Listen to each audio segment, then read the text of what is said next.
খুব সুন্দর হচ্ছে, খুব সুন্দর। এইটাই তো হচ্ছে, খুব সুন্দর, কি দারুণ, খুব সুন্দর, খুব সুন্দর। ভালো হচ্ছে না? একদম। সামনেটা ছেড়ে দাও বাবু, বাবু সামনেটা একটু ছেড়ে দাও বাবু, এখানে বেরিয়ে যাও, বেরিয়ে যাও, ছেড়ে দিন যাবে হয়ে গেলে বেরিয়ে যাও, হয়ে গেলে বেরিয়ে যাও বাবু, সামনেটা ছেড়ে দাও বাবু, বাবু সামনেটা ছেড়ে দাও একটু।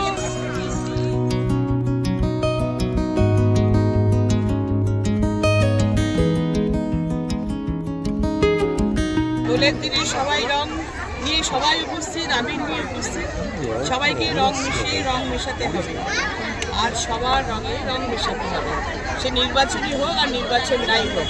প্রত্যেকবারই আমি এই অনুষ্ঠান সহ আরও অনেক অনুষ্ঠানে থাকি এবং সেখানে সবার সঙ্গে মজা করি, আনন্দ করি সবাই। এবং এটা একটা জনসংযোগ তো অবশ্যই, সেটা আমার সারা বছরই থাকে। আর স্পেশাল এই দিনগুলোতে একটু ভীষণভাবে আরও ছোটোবেলাকার কথা বেশি মনে পড়ে যায়, খুব নস্টালজিক হয়ে পড়ি। আর তখন তো দোলের সঙ্গে শুধু আবির ছিল না, একটু রং টংও খেলা হতো পিচকারি দিয়ে, সেসবগুলো ছোটো ছোটো বাচ্চাদের দেখলে এখনও ভালো লাগে। ছোটোবেলাকার ছোটো ছোটো কথা মনে পড়ে যায়। আর নির্বাচন বলে আলাদা করা জনসংযোগ কিছু না, সারা বছরই মানুষের সঙ্গে জনসংযোগ। দক্ষিণ কলকাতা বিশাল চেহারা, এই দক্ষিণ কলকাতা বিশাল চেহারা সবার সাথে, সব যেই জায়গায় ইনভাইটেশন আসে সেই আমরা পৌঁছে যাই সেখানে। দিদি, যেহেতু নির্বাচন, তাই রঙের এই উৎসবের সঙ্গে নির্বাচনটা প্রচারটাও এসে গেছে।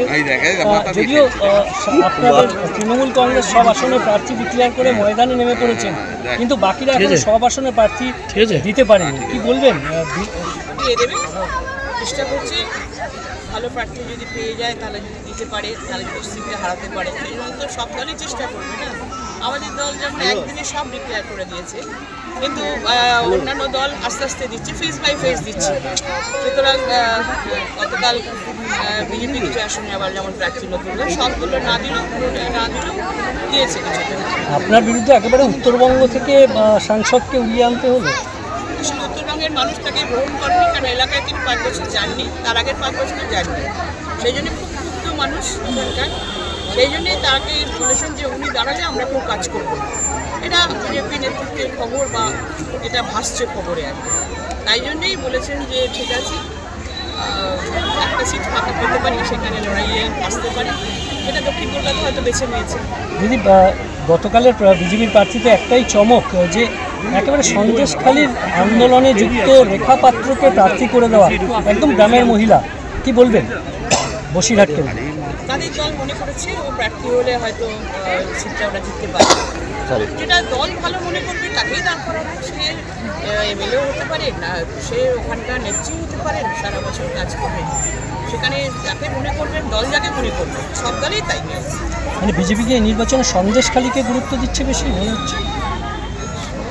এত ভালো কাজে নিয়ে আমরা বাজারে নামবো না, শুধু সন্দেশখালী নিয়ে সারা বছর মানব। সন্দেশখালী থেকে আমাদের সরকার অ্যারেস্ট করেছে, লোকজনকে অ্যারেস্ট করছে। সন্দেশখালী থেকে বাইরের বিভিন্ন দেশের রাজ্য সিবিআইডি অ্যারেস্ট করে, তখন আমাদের রাজ্যের শাসন ব্যবস্থায় যারা রয়েছে তারাই তো অ্যারেস্ট করছে, এবং সঠিক বিচার হোক এটাই আমরা চাইছি।